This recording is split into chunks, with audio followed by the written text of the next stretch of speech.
నన్ను అడిగేది అందరూ, నీ ఐడియాలజీ ఏంటి? మొన్న ఈ మధ్యన కూడా నేను వింటా ఉన్నాను, చాలా కన్ఫ్యూజింగ్ ఐడియాలజీ అంటారు. ఒకసారి ఇది మాట్లాడతాం, ఇంకోసారి వాళ్ళతో జత కడతాం, ఇంకోసారి ఇది మాట్లాడతాం. అంటే ఒక దేహానికి ఒక రక్తనాళం సరిపోద్దా?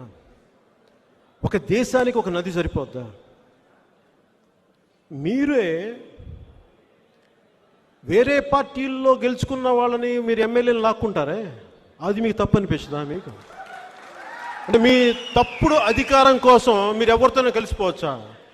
మేము మా ఆశయాల కోసం ముందుకు తీసుకెళ్ళడం కోసం నేను అవసరమైనప్పుడు వ్యూహం మారుస్తాం, అంతేగాని పిచ్చిగా అలా కూర్చోబెట్టి మేము చచ్చిపోయి. ఎందుకంటే నేను అడుగు ముందుకు ఇవ్వాలి. దేనికి ఎప్పుడు తప్పంటే, వీళ్ళతో కలిస్తే నాకు వీళ్ళు ఇది ఇస్తారు, వీళ్ళు తెలిస్తే నాకు సెంట్రల్ మినిస్టర్ ఇస్తారు, నేను అట్లా కాలం. వీళ్ళతో వెళ్తే మా వాళ్ళకి న్యాయం జరుగుద్దా?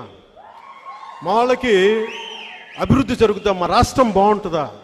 అప్పుడు కలుస్తాం చెప్పేదాన్ని బట్టి.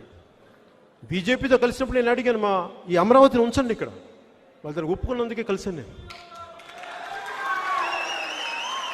ఉత్తరాంధ్ర వెనకబాటుతనం గురించి ఉంది, మేము అండగా నిలబడతా ఉన్నాను, అందుకు కలిసాం.